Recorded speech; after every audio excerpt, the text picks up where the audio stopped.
ప్రత్యేక మీడియా సమావేశానికి వచ్చిన పాత్రికేయ మిత్రులకు ముందు కృతజ్ఞతలు తెలుపుతూ ఈ స్పెషల్ మీడియా సమావేశంలో నాతో ఉన్న టీపీసీసీ జనరల్ సెక్రటరీ వేణుగోపాలరావు గారికి, అలాగే క్యాంపెయినింగ్ కమిటీ కన్వీనర్ అజ్మతుల్లా గారికి, రంగారెడ్డి జిల్లా అధ్యక్షులు నరసింహారెడ్డి గారికి, పెద్దపల్లి జిల్లా అధ్యక్షులు సోదరులు కొమరయ్య గారికి, ఈ యొక్క ముఖ్య సమావేశం ఉద్దేశం ఇవాళ జాతీయ స్థాయిలో కాంగ్రెస్ పార్టీ మొన్నటి సిడబ్ల్యూసి నిర్ణయంలో గౌరవ అధ్యక్షురాలు సోనియా గాంధీ గారు దేశ స్వతంత్రం తీసుకొచ్చిన కాంగ్రెస్ పార్టీ, తెలంగాణ రాష్ట్ర ఏర్పాటు చేసిన కాంగ్రెస్ పార్టీ 7 ఏళ్ల పరిపాలనలో అటు దేశంలో నరేంద్ర మోదీ గారి యొక్క పాలన, ఇటు తెలంగాణ రాష్ట్రంలో టీఆర్ఎస్ పార్టీ చంద్రశేఖరరావు పాలన ధరల పెరుగుదలతోటి, నిత్యావసర వస్తువుల పెరుగుదలతోటి, కొత్త వ్యవసాయ చట్టాలు తీసుకొచ్చి రైతులను తొక్కి చంపుతా ఉన్న నరేంద్ర మోదీ ప్రభుత్వం తెలంగాణ రాష్ట్రంలో తెలంగాణ రాష్ట్ర ఏర్పాటు అవుతుందంటే నీళ్లు, నిధులు, నియామకాలు అనుకొని ఎన్నో ఆశలు పెట్టుకొని యువత ప్రాణ త్యాగాలు చేసి తెలంగాణ రాష్ట్ర ఏర్పాటు కొరకై ప్రజలు పోరాటం చేసినప్పుడు ప్రజల యొక్క ఆకాంక్షను గుర్తించి కాంగ్రెస్ పార్టీ తెలంగాణ రాష్ట్ర ఏర్పాటు చేస్తే నిన్ననే మంచిర్యాల జిల్లా యువకుడు మహేష్ ప్రాణత్యాగం చేయడం, దానికి చంద్రశేఖరరావు రాష్ట్ర ముఖ్యమంత్రికి లేఖ రాస్తూ మరి ఎనీ మరణ వాంగ్మూలంలో లేక ఆత్మహత్య చేసుకుంటున్నప్పుడు లేఖ రాస్తే ఎవరు దానికి బాధ్యత అన్నప్పుడు వాళ్ళపైన క్రిమినల్ చర్య తీసుకోవాల్సి ఉంటుంది. ఇట్లాంటి క్లిష్ట సమయంలో తెలంగాణ రాష్ట్రం భారతదేశంలో ఉన్న పరిస్థితులను చూస్తూ కాంగ్రెస్ పార్టీ నాయకత్వ పటిమను పటిష్టం చేస్తూ కొత్తగా ఇవాళ దేశ జనాభాలో 35% 25 సంవత్సరాల లోపు ఉన్నట్టు వార్తలు ఉన్నప్పుడు నూతన సభ్యులను చేర్చుకోవడానికి కొరకు ఇవాళ కాంగ్రెస్ పార్టీ తెలంగాణ రాష్ట్ర కమిటీ మాణిక్యం ఠాగూర్ ఇన్ఛార్జిగా, రేవంత్ రెడ్డి అధ్యక్షులుగా, మరి సిఎల్పి నాయకుడు బట్టి విక్రమార్క నుంచి యావత్తు కార్యవర్గం డిజిటల్ మెంబర్షిప్ లాంచ్ చేయడం జరిగినది. దానికి ఇన్ఛార్జిగా టీపీసీసీ జనరల్ సెక్రటరీ వేణుగోపాల్ గారు వ్యవహరిస్తారు. ఈ డిజిటల్ మెంబర్షిప్తోనే ఇటు వచ్చే నెల 8, 9 కదా 9 నవంబర్ 9 రోజున డిసిసి అధ్యక్షులు, మండలాధ్యక్షులు, బ్లాక్ అధ్యక్షులు, మున్సిపాలిటీ టౌన్ ప్రెసిడెంట్లు అందరితో కలుపుకొని ఒక శిక్షణా కార్యక్రమం జరుగుతుంది. వారికి అక్కడ డిసిసి అధ్యక్షులకి, బ్లాక్ ప్రెసిడెంట్స్కి, మండల్ ప్రెసిడెంట్స్కి కూడా మెంబర్షిప్ ఇస్తూ డిసెంబర్ 9న రాష్ట్ర స్థాయిలో హైదరాబాద్లో చలో హైదరాబాద్ నినాదంతో రాహుల్ గాంధీ గారిని ఆహ్వానించడం జరిగినది. ఆ మీటింగ్కి లక్షలాది మందిని తరలిస్తూ నిరుద్యోగ విద్యార్థి జంగ్ సైరణ కార్యక్రమం, అట్లాగే మెంబర్షిప్ డ్రైవ్ని కూడా రాహుల్ గాంధీ గారి సమక్షంలో డిసెంబర్ 9న చేపట్టడం నిర్ణయం జరిగినది. ఏఐసిసి ప్రోగ్రాం ప్రకారంగా దేశంలో పెరిగిన పెట్రోల్, డీజిలు, వంట గ్యాస్ ధర పెరగడంతో వీటినే కాకుండా పప్పు దినుసుల ధరలు పెరగడం, రైతుల గిట్టుబాటు ధర రాకపోవడం, మళ్ళీ తెలంగాణ రాష్ట్రంలో వేల కోట్లు, లక్ష పైన, ఇంచుమించు 2 లక్షల పైన ఇరిగేషన్ ప్రాజెక్ట్స్ పైన పెడుతూ కట్టిన ప్రాజెక్టు మరి 1 కోటి ఎకరాల మాగాణం తెలంగాణ అనంటూ నినాదం తెలుపుతూ, మరి మాగాణం అంటే వరి పంట, తడి పంట, ఇవాళ వరేసుకోవద్దు, వరేసుకుంటే ఊరనట్టట్టు మాట్లాడుతున్న టీఆర్ఎస్ పార్టీ ప్రభుత్వం విధానాలకు వ్యతిరేకంగా జాతీయ కాంగ్రెస్ పార్టీ ఆదేశాల మేరకు నవంబర్ 14 నుంచి 21 వరకు 33 జిల్లాలలో తెలంగాణ రాష్ట్ర కాంగ్రెస్ పార్టీకి సంబంధించిన అగ్ర నాయకులు 7 రోజులు రోజుకు 10 కిలోమీటర్ల చొప్పున ఇంచుమించు 2300 పైన కిలోమీటర్లు కాంగ్రెస్ పార్టీ ప్రజా చైతన్య పాదయాత్ర చేపట్టబోతా ఉంది. నవంబర్ 14 నుంచి 21 వరకు ప్రజలను చైతన్యవంతులను చేస్తూ అవేర్నెస్ తీసుకొస్తూ ప్రజా చైతన్య యాత్ర కొనసాగుతుంది. అది ప్రతి 119 జిల్లాల వారీగా 33 జిల్లాల వారీగా ఈ కార్యక్రమం జరుగుతుంది. దాంట్లో ఇంచుమించుగా ప్రతి నియోజకవర్గం 119 నియోజకవర్గం కూడా కవర్ అవుతుంది. ఈ ప్రజా చైతన్య యాత్రలో ఇటు జాతీయ స్థాయిలో ఉన్న సమస్యలని ప్రజలకు ముందుకు తీసుకొస్తూ అట్లాగే రాష్ట్ర స్థాయిలో ఉన్న సమస్యలను కూడా తీసుకొస్తూ ఆయా నియోజకవర్గాలలో ఉన్న సమస్యలను కూడా లేక కేంద్ర రాష్ట్ర ప్రభుత్వాల యొక్క దోపిడీని కూడా ప్రజల దృష్టికి తీసుకెళ్తూ వాళ్ళని చైతన్యవంతులను చేసే దిశలో ఈ ప్రజా చైతన్య యాత్ర కొనసాగుతుంది. ఈరోజు యూత్ కాంగ్రెస్ తరఫున కూడా నిన్న చనిపోయిన యువకుడి మహేష్ మరణ నిరసన తెలుపుతూ ప్రభుత్వ దృష్టి తీసుకొచ్చే రీతిలో అక్కడ నిరసన తెలిపినప్పుడు అరెస్ట్ చేయడాన్ని ఖండిస్తూ ఉన్నాం. ఇవాళ నీళ్ళేమో దోచుకోబడతా ఉన్నాయి. ఆంధ్ర ప్రాంతం పేరున పెడుతూ కాంగ్రెస్ పార్టీ యొక్క అఫీషియల్ స్టాండు ఎన్నో త్యాగాలతో ఏర్పడ్డ ఈ తెలంగాణ రాష్ట్రాన్ని మళ్ళీ కలపడం అనే కొన్ని వార్తలు కానీ మాట్లాడదాన్ని అధికారికంగా ఎవరైనా వ్యక్తిగత అభిప్రాయాలు వాళ్ళకున్నా కాంగ్రెస్ పార్టీ అధికారికంగా తెలంగాణ రాష్ట్రం 60 ఏళ్ల తెలంగాణ ప్రజల ఆకాంక్ష నెరవేర్చడానికి కొరకు ఏర్పడింది. ఎన్నో ఉద్యమాలు జరిగినాయి. 1969లో తర్వాత మలి ఉద్యమంలో కూడా ఎంతోమంది యువకులు ప్రాణాలు అర్పించినారు. తెలంగాణ రాష్ట్రం ఈరోజు ఎంత అభివృద్ధి చెందిందనంటే అది కాంగ్రెస్ పార్టీ యొక్క సోనియా గాంధీ గారి వల్లనే జరిగినది. అది తెలంగాణ రాష్ట్ర ఏర్పాటే కాకుండా హైదరాబాద్ యొక్క ఆదాయాన్ని కూడా తెలంగాణ కొరకు ఏర్పాటు చేయడం జరిగినది. ఇవాళ తెలంగాణ ధనిక రాష్ట్రంగా ఉండగలిగిందనంటే అది కేవలం కాంగ్రెస్ పార్టీ సోనియా గాంధీ గారు యూపీఏ ప్రభుత్వం తీసుకున్న నిర్ణయంతో. కాబట్టి ఈ రాష్ట్రాన్ని మళ్ళీ తిరిగి ఆంధ్ర ప్రాంతంతో కలిపే దురాలోచన అధికార ఆకాంక్ష కొరకై తన కులాన్ని తన అధికారాన్ని లేక కల్వకుంట్ల సామ్రాజ్యాన్ని విస్తరించాలనే ఒక దుర్మార్గపు ఆలోచనతోటి తెలంగాణ ప్రజల యొక్క ఆకాంక్షను అడ్డం పెట్టుకుని అధికారానికి వచ్చిన కల్వకుంట్ల దొంగల యొక్క కుటుంబం యొక్క ఆలోచన ఉండొచ్చేమో కానీ తెలంగాణ ప్రజల ఆలోచన కాదది, ఆకాంక్ష కూడా కాదు. కాబట్టి సమైక్య రాష్ట్రంలో ఉన్న అన్యాయాన్ని లేక సమైక్య రాష్ట్రంలో జరిగిన అస్తవ్యస్త పాలనతోటి తెలంగాణ రాష్ట్రం ఎడారిగా మారుతున్న క్రమంలో ప్రత్యేక రాష్ట్ర ఉద్యమాలు జరిగినాయి. ఇప్పటి వరకు కూడా 7 ఏళ్ల కాలంలో ఆర్టీఐ ఇన్ఫర్మేషన్ ద్వారా తీసుకుంటే 29,000 ఉద్యోగాలు భర్తీ చేయడం జరిగింది. నిరుద్యోగ బతుకులు ఆగమైపోతున్నాయి, ఆత్మహత్యలు ఆగట్లేదు.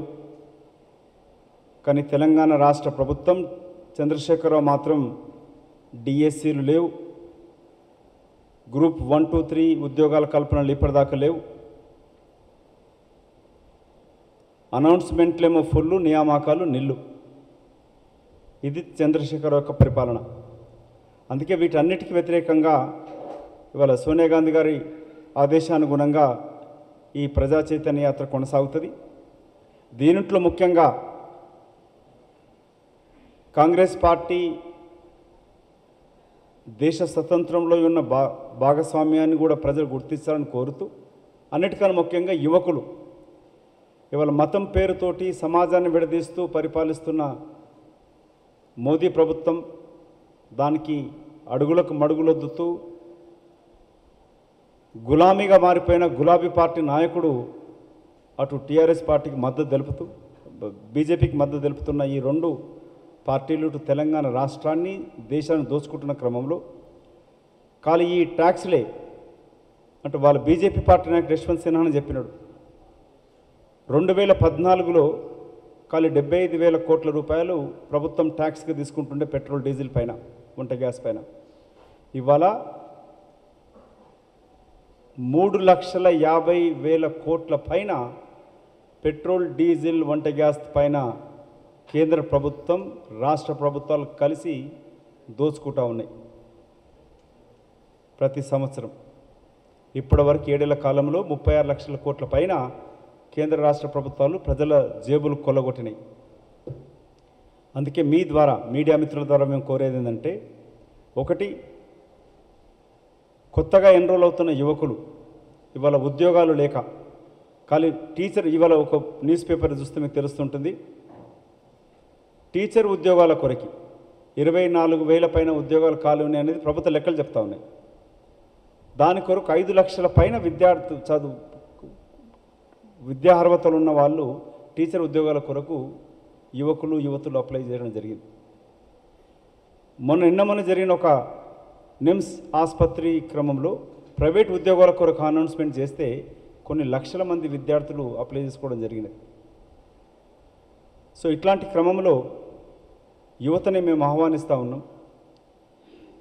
తెలంగాణ రాష్ట్ర ఏర్పాటు జరిగితే ఉద్యోగాలు వస్తాయి, నిధులు తెలంగాణ ప్రాంతానికే పరిమితం అవుతాయి, నియామకాలు జరుగుతాయి అనుకున్న క్రమంలో ఇవాళ నిరుద్యోగ యువత ఇంకా ఉద్యోగం రాదు, తల్లిదండ్రులకు భారం కావద్దనే కదా నిరాశ నిస్పృహలతోటి ఆత్మహత్యలు పాల్పడుతున్నారంటే దీనికి పూర్తి బాధ్యత కల్వకుంట్ల చంద్రశేఖరరావుదే. అతని పైన ప్రజా ఎఫ్ఐఆర్ రిజిస్టర్ చేయాల్సిన అవసరం ఉన్నది. లీగల్గా కూడా ఆలోచిస్తాం, న్యాయపరంగా కూడా ప్రైవేట్ కంప్లైంట్ చేస్తూ ఈ మహేష్ కానీ ఇక ఈ సంవత్సర కాలంలో 7 యువకులు ఆత్మహత్యలు చేసుకున్నారు. దానికి బాధ్యత వహించాల్సిన వ్యక్తి తెలంగాణ రాష్ట్ర ముఖ్యమంత్రి కల్వకుంట్ల చంద్రశేఖరరావు. ఇతని పైన అత్యారోపణ నేరాపణ చేయాల్సిన అవసరం ఉన్నది. ప్రజలు గమనించాలని కోరుతూ మీరు ఇతోధికంగా స్వచ్ఛందంగా కూడా కాంగ్రెస్ పార్టీ సభ్యత్వం తీసుకోవాలని, కాంగ్రెస్ పార్టీ ద్వారానే ఈ తెలంగాణ రాష్ట్రం సుభిక్షంగా ఉంటుంది, తెలంగాణ బిడ్డల భవిష్యత్తు బాగవుతుంది, ఆగమైన నిరుద్యోగుల బతుకులు బాగుపడతాయి. ఇటు దేశంలో కూడా నరేంద్ర మోదీ ప్రభుత్వం తొలగినప్పుడే రైతులను తొక్కి చంపిన దుర్మార్గుడు నరేంద్ర మోదీ, ఆ ప్రభుత్వం వైదొలిగినప్పుడే అటు దేశం కూడా సుభిక్షంగా ఉంటుందని కోరుతూ ఆఖరిగా ఒక వివరణ. కాంగ్రెస్ పార్టీ కార్యకర్తలకి ఇవాళ జిల్లా అధ్యక్షుల సమావేశంలో కూడా పార్టీ అధ్యక్షుడు రేవంత్ రెడ్డి గారు ఒక వివరణ ఇస్తూ ఇది పత్రికాముఖం కూడా కాంగ్రెస్ పార్టీ కార్యకర్తలకు నాయకులకు చెప్పడం జరిగింది. ప్రతి కాంగ్రెస్ పార్టీ నాయకుడు, మండల, బ్లాక్, జిల్లా అధ్యక్షులు, రాష్ట్ర స్థాయి అధ్యక్షులు కూడా ఎవరైతే చాలా కృషించి పనిచేస్తూ ప్రతి బూత్ నుంచి 100 మందిని సభ్యత్వం చేయిస్తారో, లేక కష్టించి పనిచేస్తున్న నాయకులకి, జిల్లా అధ్యక్షులకు కూడా రేపు భవిష్యత్తులో టికెట్లు ఇవ్వడంలో కూడా కాంగ్రెస్ పార్టీకి ఒక విధానం ఉన్నది. ఇటు పిసిసి ప్రెసిడెంట్ అయినా, క్యాంపెయినింగ్ కమిటీ చైర్మన్ అయినా, లేక సిఎల్పి నాయకుడైనా ఎవరు ఎక్కడి నుంచి కాంటెస్ట్ చేయాలి, వాళ్ళకు టికెట్ ఇవ్వాలా లేదనేది కాంగ్రెస్ పార్టీకి ఒక విధానం ఉన్నది. ఏ ఒక్క వ్యక్తి కానీ, పిసిసి అధ్యక్షుడు కానీ, సిఎల్పి నాయకుడు కానీ, లేక క్యాంపెయినింగ్ కమిటీ ఇంకెవరన్నా ఇన్ఛార్జ్ కూడా నిర్ణయించడానికి అధికారం లేదు. కాబట్టి కొన్ని పత్రికల్లో వచ్చిన వార్తలు అది తప్పుగా వచ్చి ఉంటుంది. కొందరు సన్నిహితంగా ఉన్న వాళ్ళు పార్టీని బలోపేతం చేయడం క్రమంలో చెప్పిన దాన్ని తప్పుగా అనుకొని వాళ్ళు వారికే టికెట్ వచ్చినట్టుగా ప్రకటించుకుంటే అది వారి సొంత ప్రకటనగా పరిమితం అవుతుంది. కాంగ్రెస్ పార్టీ అధ్యక్షుడిగా వారు కూడా ఇవాళ జిల్లా అధ్యక్షులకు ఆ వివరణ ఇస్తూ కష్టించి పనిచేసిన వాళ్ళకి కాంగ్రెస్ పార్టీ తప్పకుండా టికెట్లు ఇస్తుంది, గెలిచే వారికి టికెట్లు కూడా ఇస్తుంది. కాబట్టి ఎవరు ఎలాంటి అపోహలు పెట్టుకోకూడదు. కాంగ్రెస్ పార్టీకి ఒక విధానం ఉన్నది. ఆ విధానం ప్రకారంగా ఒక కమిటీ ఉంటుంది. ఎవరెంత పెద్ద నాయకుడైనా వారికి టికెట్ ఇచ్చేదాన్ని కూడా ఆ పార్టీ నిర్ణయిస్తుంది. కాబట్టి అందరం కలిసి పనిచేద్దామని వారు కూడా కోరడం జరిగింది. వారు కూడా ఈ పత్రికా సమావేశంతో మమ్మల్ని కూడా అడగడం జరిగింది. కాంగ్రెస్ పార్టీ నాయకత్వం అంతా కూడా ఈ మెంబర్షిప్ డ్రైవ్, డిజిటల్ డ్రైవ్ని వేణుగోపాల్ గారు వివరిస్తారు.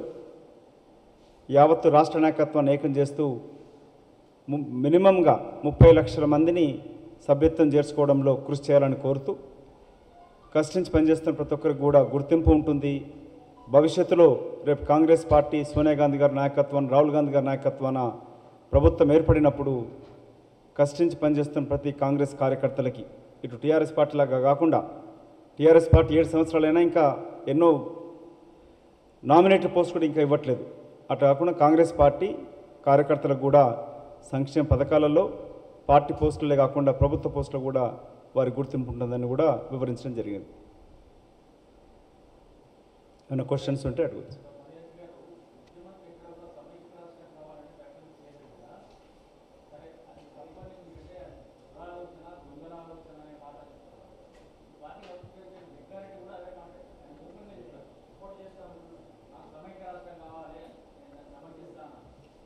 ఇవాళ వర్కింగ్ ప్రెసిడెంటు మిత్రులు జగ్గారెడ్డి గారు కూడా ఇవాళ జిల్లా అధ్యక్షుల కార్యక్రమం మాట్లాడడం జరిగినది.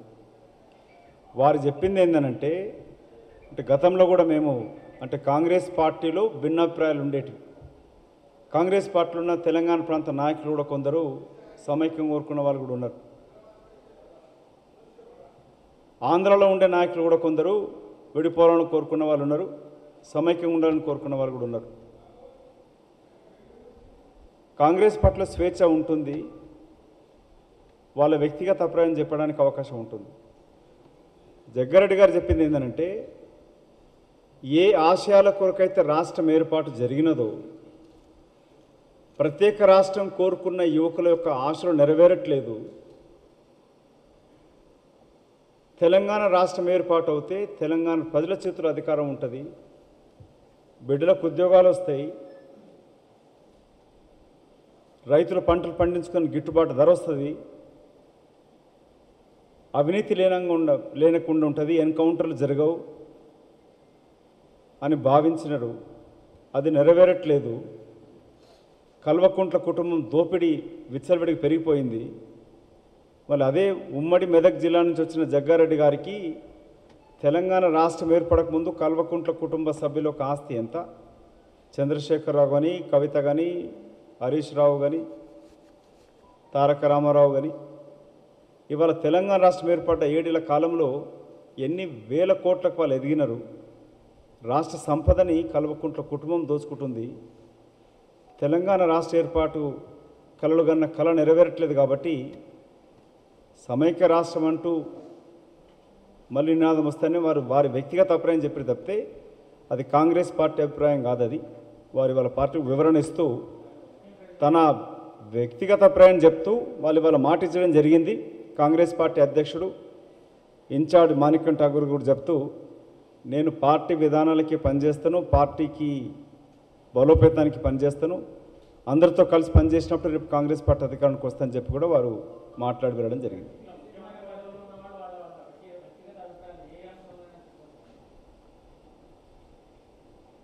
దానిపైన పార్టీ వారు వివరణ ఇస్తూ, నేను ఇంతకుముందు చెప్పినట్టుగానే సమైక్య రాష్ట్రం నేను చెప్పా కదా, గతం తెలంగాణ రాష్ట్రంలో ఉద్యమిస్తున్న క్రమంలో కూడా కొందరు నాయకులు తమ యొక్క వ్యక్తిగత అభిప్రాయాలు చెప్పడం జరిగింది. అప్పుడు కూడా ఇవాళ వారు చెప్పిన దాన్ని మీరు రెండు సపరేట్గా చూడొద్దు. వారు చెప్పింది ఏంటంటే, ఏ ఆశ అంటే ఈ TRS party Kalvakuntla Chandrashekar Rao fail అయినాడు, తెలంగాణ రాష్ట్ర ఏర్పాటు కల్వకుంట్ల కుటుంబ అభివృద్ధి కొరకు జరగలేదు, తెలంగాణ రాష్ట్ర ఏర్పాటు 4 కోట్ల తెలంగాణ ప్రజల బిడ్డల భవిష్యత్తు కొరకు వచ్చింది, అది నెరవేర్తలేదు. కాబట్టి ఆ మాట వారు చెప్పడం జరిగింది. మీరు అనుకున్న ప్రశ్నకి చంద్రశేఖరరావు ఇవాళ ఏ ఆంధ్రోళ్ళని మాట్లాడుతూ ఈ ఆంధ్రోళ్ళని తన్ని తరమాలని చెప్పిన వ్యక్తి ఇవాళ ఆంధ్ర కాంట్రాక్టులతోటి వ్యాపారాలు చేస్తూ, కమిషన్లు తింటూ, కాంట్రాక్టులు చేసుకుంటూ, ఇంక్లూడింగ్ యాదగిరిగుట్ట నిర్మాణం కూడా ఆంధ్ర కాంట్రాక్టుల చేతుల్లోనే ఉన్నది. ఇవాళ ఆంధ్ర కాంట్రాక్టులు మెగా ఉండొచ్చు, ఇంకెవరైనా ఉండొచ్చు, లేక తెలంగాణని చెప్పుకుంటున్న కుల సభ్యులకే కాంట్రాక్ట్ 1000 కోట్లు ఇస్తూ ఉన్నాడు. కాబట్టి తెలంగాణ రాష్ట్ర ఏర్పాటు కేసీఆర్ వల్ల జరగలే. చంద్రశేఖరరావు తెలంగాణ నినాదాన్ని తన వ్యక్తిగత లబ్ధి కొరకు లేవనెత్తిన తప్పితే తెలంగాణ ప్రజల తరఫున కాదు. మొన్న డాక్టర్ కూడా చెప్పినాడు, నిమ్స్లో ఏ విధంగా అతను దొంగ నిరార్థక చేస్తుండే అనేది మందకృష్ణ మాదిగని కలిసినప్పుడు ఆ నిమ్స్లో పనిచేస్తున్న డాక్టర్ వచ్చి చెప్పడం జరిగింది. కాబట్టి చంద్రశేఖరరావు యొక్క బూటకపు నినాదం తెలంగాణ ప్రత్యేక నినాదం అనేది అటు కమ్యూనిస్టులు మోసం చేసినాడు, నక్సలైట్లు మోసం చేసినాడు, తెలంగాణ ప్రజలను కూడా మోసం చేసినాడు. సో చంద్రశేఖరరావు యొక్క మోసాలతోటి వ్యతిరేకంగానే ఆయన తెలంగాణ నినాదం అనేది తన సొంత ప్రయోజనాల కొరకు తప్పితే తెలంగాణ ప్రజల కొరకు కాదు.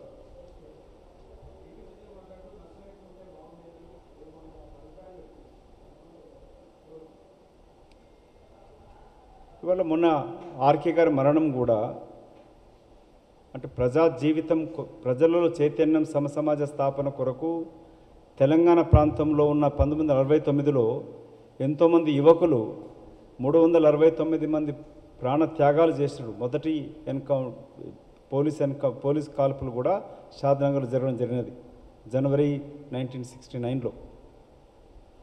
తెలంగాణ రాష్ట్రం అప్పుడు ఏర్పడకపోవడంతో ఎంతోమంది తెలంగాణ ప్రాంతంలో ఉన్న యువకులు నక్సలిజం వైపు వెళ్ళారు. నక్సలిజం వైపు ఎందుకు వెళ్ళారు?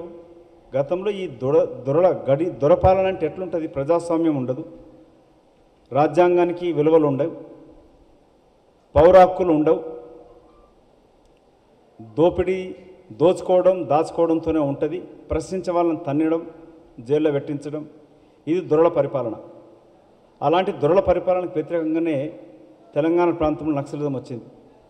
ఏ దొరలనైతే ఊర్లోకి తరిమి కొట్టిరో తద్వారా అప్పుడున్న వాళ్ళు వేలాది ఎకరాలు ఆక్రమించుకున్న వాళ్ళకున్న క్రమంలో నిజాంకి నవాబులుగా ఉంటున్న వీళ్ళు నిజాం చెంచల్లాగా ఉంటూ ప్రజల పొత్తు పన్నులు కొల్లగొడుతూ నిజాం కప్పం గడుతూ కాలం గడిపినారు. ఇలాంటి దొరల యొక్క పరిపాలనకు వ్యతిరేకంగా నక్సలైట్స్ రావడం జరిగినది. పిసిసి అధ్యక్షుడు చెప్పింది ఏంటంటే, ఏ నక్సలిజం తోటి గ్రామాలలో ప్రజాస్వామ్యం వచ్చిందో, నక్సలైట్స్ గ్రామాలకు రావడంతో దొరలు పారిపోయి హైదరాబాద్కు వచ్చినారు. అప్పుడు సామాన్యులు, బడుగులు, ఎస్సీ ఎస్టీ బీసీ వర్గాల వారు ఆ పొలాలను దున్నుకుంటూ వ్యవసాయం చేసుకుంటూ ఉండి బతుకుతూ ఉండే. ఇవాళ ధరణి పేరుతోటి మరొకసారి కల్వకుంట్ల కుటుంబం తన కుల సభ్యుల కొరకు, వెలమ దొరల కొరకు, కొందరు దొరలు అందులో ఆ కులంలో దొరల కొరకు